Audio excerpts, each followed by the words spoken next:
Breaking news BC reservation కోసం ధర్నా చౌక్ లో MLC కవిత చేపట్టిన దీక్ష ముగిసింది. 72 గంటల నిరాహార దీక్షకు కోర్టులో దక్కలేదు అనుమతి. దీంతో కోర్టు తీర్పుతో దీక్ష విరమించారు కవిత.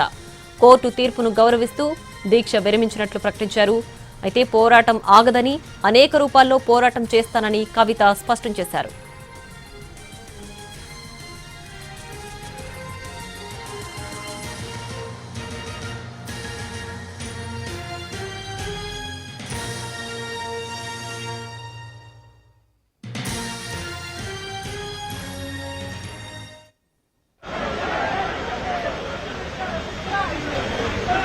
బీసీ రిజర్వేషన్ కోసం ధర్నా చౌక్ లో ఎమ్మెల్సీ కవిత చేపట్టిన దీక్ష ముగిసింది. 72 గంటల పాటు నిరాహార దీక్షకు కోర్టులో అనుమతి ఇవ్వలేదు. దీంతో కోర్టు తీర్పుతో దీక్ష విరమించారు కవిత. కోర్టు తీర్పును గౌరవిస్తూ దీక్ష విరమించినట్లు ప్రకటించారు. అయితే ఇంతటితో పోరాటం ఆగదని, అనేక రూపాల్లో పోరాటం చేస్తానని కవిత స్పష్టం చేశారు.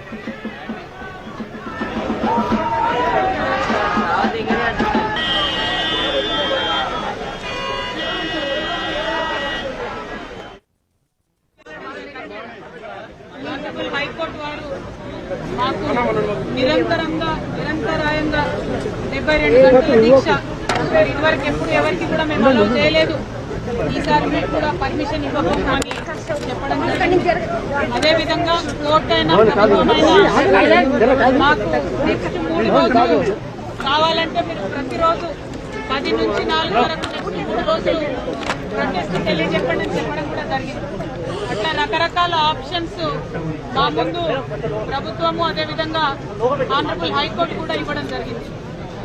ఇందులో ప్రభుత్వం కుట్ర ఏముందంటే హైకోర్టు వారు మరి పర్మిషన్ ఇవ్వాలా వద్దా అని పోలీసు వారిని అడిగితే పోలీసు వారు మేము ఆల్రెడీ ఇక్కడ టెంట్ వేసుకొని ఉన్నాం, ఇన్ని వందల మంది ఇక్కడ కూర్చొని ఉన్నాం, వందలాది మంది దీక్ష చేయడానికి సిద్ధంగా ఉన్నాం,